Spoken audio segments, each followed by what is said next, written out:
педагогика даму және тәрбие жайлы. Жеке адамның дамуы және қалыптасуы. Адамның даму және қалыптасу жайында осы уақытқа дейін әр түрлі пікірлер мен теориялар әдебиеттерде орын алып келді.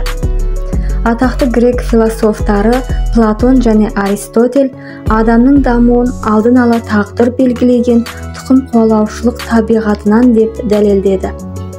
Аристотель құл болушылықты немесе бағынушылықты табиғаттың заңы дейді. Сондықтан олардың пікірлері бойынша біреулер бағындырушы, ал екінші біреулер бағынушы болып туатын сияқты. Тұқым қуалаушылық теориясын қолданушы және уағыздаушылардың бірі преформистер. Преформизм 18 ғасырда биология саласында үстемдік еткен адамның дамуы жайлы диалектикаға қарсы философиялық ағым преформистер. Ересек адамдардың барлық қасиеттер мен белгілері ана құрсағындағы сәбидің организмінде болады. Сондықтан жеке адамның дамуын алғашқы рет рухта пайда болған қасиеттердің өрістеп күшеюі мен сан жағынан артуы деп қарастырады. Көптеген ғалымдар жеке адамның дамуында тұқым қуалаушылық факторын жетекші рөл атқарады деп таниды. Америка психологы Эдуард Торидайк баланың дамуы геналарға байланысты. Бала геналардың ерекше батареясы. Ондағы гена саймандары өзгермейді. Олар баланың дене қасиеттерін, ақыл-ой ерекшеліктерін және қабілетін белгілейді деп өз ойын дәлелдейді. Ол адам санасы да өзінің шыққан тегіне байланысты деп тұжырымдайды. Америка философы педагогы Джон Дюн өзінің даму теориясын балада туа пайда болатын инстинкт және қабілеттермен дәлелдейді. Дюйдің пікірі бойынша адамда туысымен-ақ дайын талаптар мен қабілеттер және эмоциялар болады. Сондықтан Дюй адам табиғатын тәрбие арқылы өзгерту мүмкін емес дейді. Австрия дәрігері Зигмунд Фрейд адам мінез-құлқының қозғаушы күштері оның биологиялық тегіне байланысты деп түсіндіреді. Адамның жан-жақты дамуының әлеуметтік жағдайларға тәуелді екендігін 16 және 17 ғасырлар алғашқы рет байқаған гуманистер, социал қиялшылдар Томас Мор және Томмазо Кампанелла. Мор жеке адамды дамытудың негізі жалпыға бірдей және міндетті оқуды ана тілінде жүргізу, балаларға ғылымның әртүрлі салаларынан теориялық білім беру, оны еңбекпен ұштастыру болады деп өзінің бұл пікірін «Утопия» кітабында сипаттайды. Кампанелла адам баласының дамуы, жарасымды қалыптасуы, оның бақытты өмір сүруіне байланысты. Сондықтан тәрбие процесінде балалардың ақыл-ойын, қабілетін дамыту үшін игілікті, қажетті жағдайлар жасау керек деді. 19 ғасырдың басында қиялшыл социализмнің ілімін жасаушылар Фуре, Роберт Ауэн және Сен-Симон балаларды жан-жақты қабілетті дамыту, яғни оларды біліммен қаруландыру, өмірге, еңбекке даярлау, тәрбиеге байланысты деп түсіндірді. Олар капиталистік қоғамды, ондағы тәрбие жүйесін батыл сынап, жеке адамның жан-жақты дамуына толық жағдай жасау үшін халыққа білім және тәрбие арқылы таптық қоғамды бейбітшілік жолмен жаңа қоғамға айналдыруды арман етті. Алғашқы гуманистер және социал қиялшылдар адамды жан-жақты жарасымды етіп дамыту, өндіріс құралдары мен жабдықтарына жеке меншіктік және адам қанау жойылғанда ғана қамтамасыз етіледі деп тұжырымдады. Жеке адамды жан-жақты дамыту және тәрбиелеу жайлы мәселелерді ең алғашқы рет ғылыми тұрғыдан дәлелдеген Маркс, Энгельс болды. Олар қоғамның даму заңдарын ашып, адам баласының прогресс жолымен алға басуының мақсаты бақытты өмір сүріп, жан-жақты дамуына игілікті жағдай жасайтын жаңа қоғамды орнату керек деп қорытындыға келді. Даму жеке адамды жетілдірудің өте күрделі және диалектикалық процесі. Бала анадан туа біткен белгілі идеялар мен түсініктер және өжет, жұмсақ немесе байсалды мінез болмайды. Баланың адамгершілік, әуестік, белсенділік және батылдық сияқты қасиеттері даму процесінде қалыптасады. Өйткені оның өсіп жетілуіне белгілі әлеуметтік орта мен тәрбие әсер етеді. Баланың дамуы және оның дүниені тануы түрлі әлеуметтік жағдайларға байланысты. Сондықтан оның мінезінде әртүрлі ерекшеліктер мен қасиеттер пайда болады. Мектеп балаларға терең және сапалы білім береді. Оларды жоғары идеялық адамгершілік көзқарас рухында тәрбиелей, жан-жақты жетілдіреді. Осының нәтижесінде балаларда отанға сүйіспеншілік, адал ниетпен оқып, еңбек ету, ұжымдық сияқты болымды қасиеттер қалыптасады. Даму және тәрбие процесінде түрлі өзгерістер болып отырады.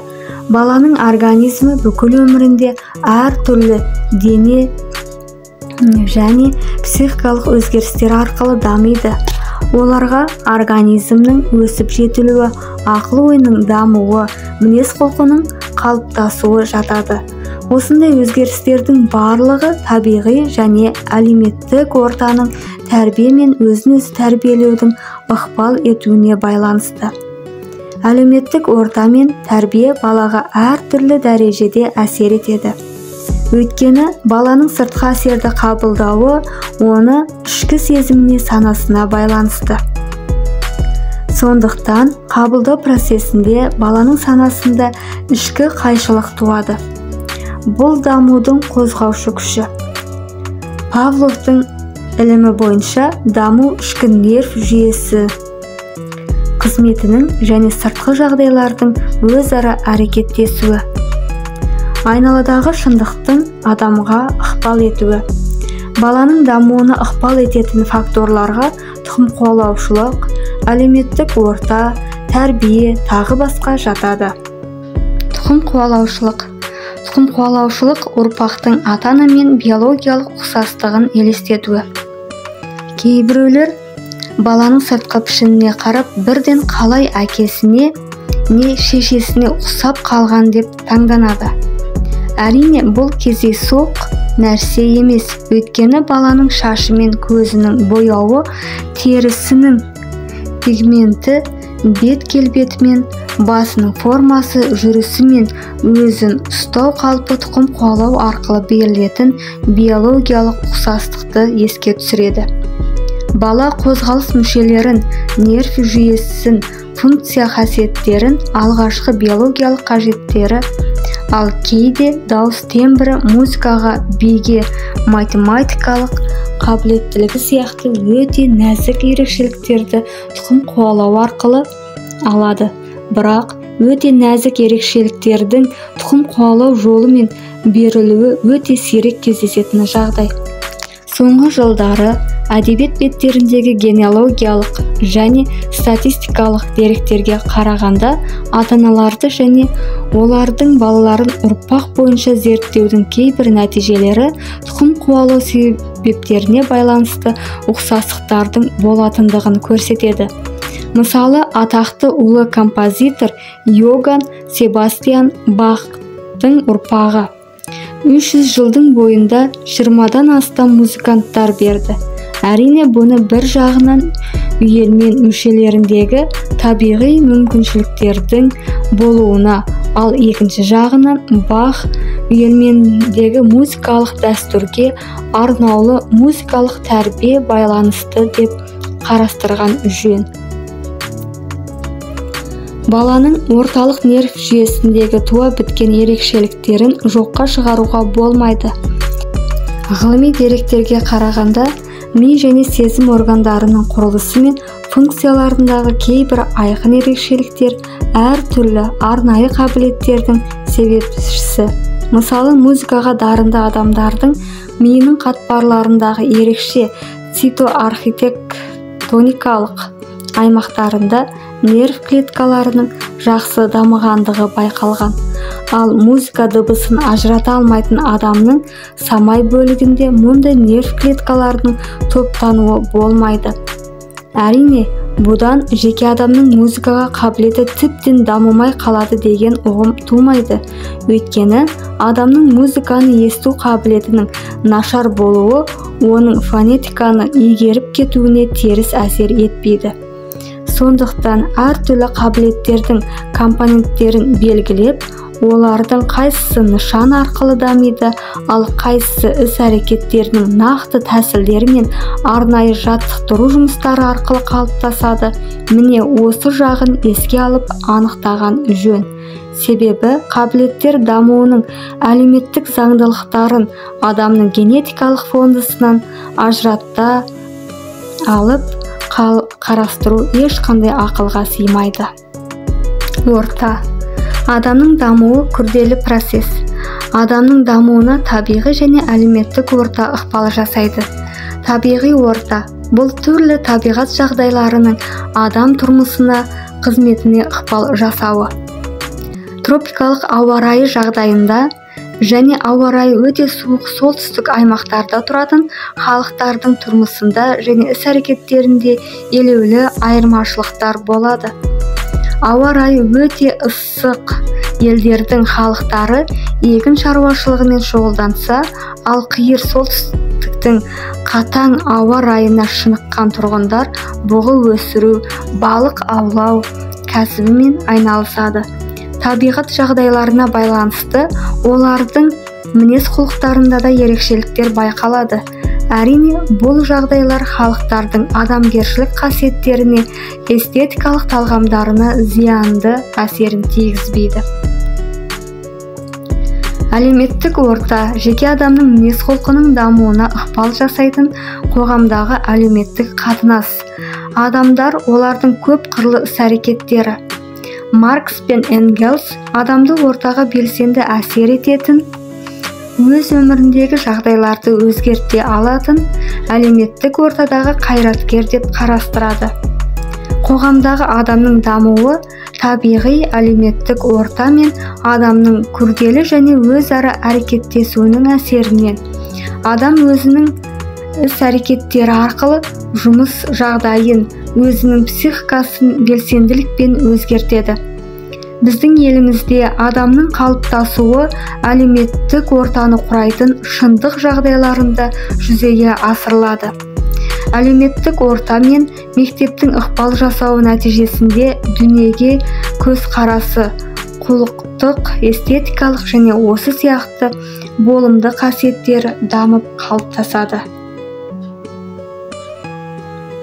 Әрине, әлеуметтік орта адамның қалыптасуына жоспарлы түрде ықпал жасамайды.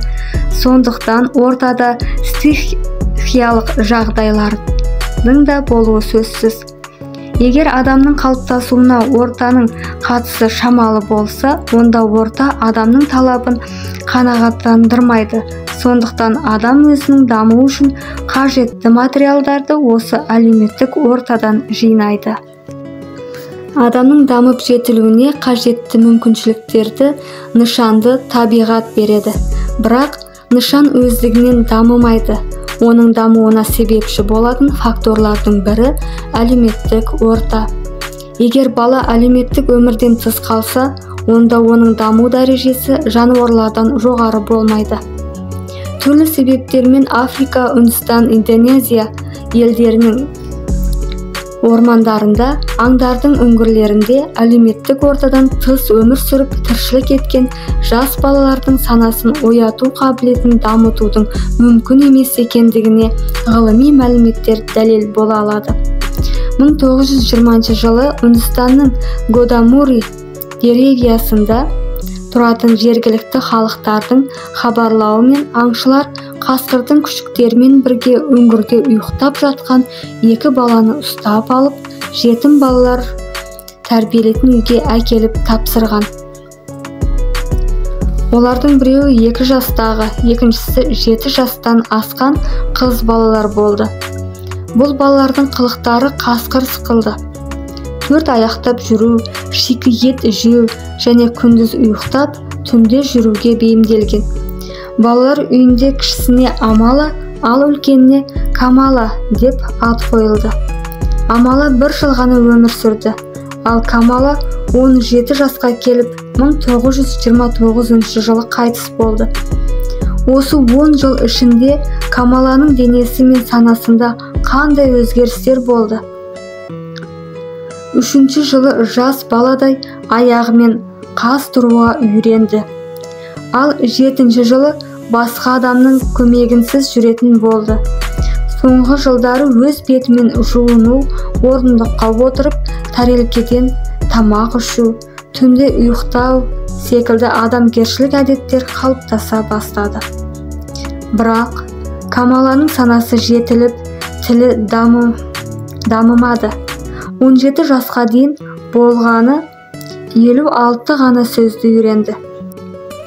Соңғы кезде орталық Австралияда және Филиппин Минданао аралындағы ормандарда табылған жабайы адамдардың сана сезімдерінің өте төменгі сатыда екендігі байқалды. Олардың тіршілік әрекеттерінің де алғашқы қауымдағы жабайы адамдардың өмір сүріп күнін көру әрекеттерімен ұқсастығы анықталды. Себебі аборигендер көп ғасырлар бойы қоғамдық өмірден қол үзген, әлеуметтік ортадан тыс қалған жабайы адамдар. Мұндай ғылыми деректер жеке адамның дамуы мен қалыптасуына әлеуметтік ортаның маңызын түсіндіруде негізгі сүйеніштердің бірі. Педагогика адам дамытуда әлеуметтік ортаның ықпалын мойындайды, оған зор мән береді, бірақ ортаны шешуші және алдын ала анықтаушы фактор деп қарастырмайды. Тәрбие. Жеке адамды дамытудағы басты факторлардың бірі тәрбие. Тәрбие балалардың жас және дербес ерекшеліктеріне дайындығы мен даму дәрежесіне лайық іске асырылады. Тәрбие арқылы адамдардың іс-әрекеттерін ұйымдастыру үшін тәрбиеші тәрбиенің құралдары мен әдістерін және формаларын іздестіреді. Оларды тиімді етіп пайдаланады. Демек, тәрбие алдын ала жасалған арнаулы жоспар бойынша мақсатқа бағытталған және ұйымдастырылған түрде жүргізіледі. Сондықтан да тәрбиенің ортадан айырмашылығы осындай заңдылықтарға байланысты. Педагогика тарихында тәрбиенің рөлін аса артық бағалаушылар да болды. Джон Лок адамның көзқарастары мен адамгершілік қасиеттерін қалыптастырудағы тәрбиенің шешуші рөлін мойындай келе, адам тәрбие арқылы жетіледі деген сыңар жақ қорытындыға келді. Лок пікірі бойынша бала жаны табиғатынан ақ тақта сияқты тап-таза болады. Сондықтан тәрбиеші нені қажет деп тапса, соны сол таза ақ тақтаға жазуы тиіс.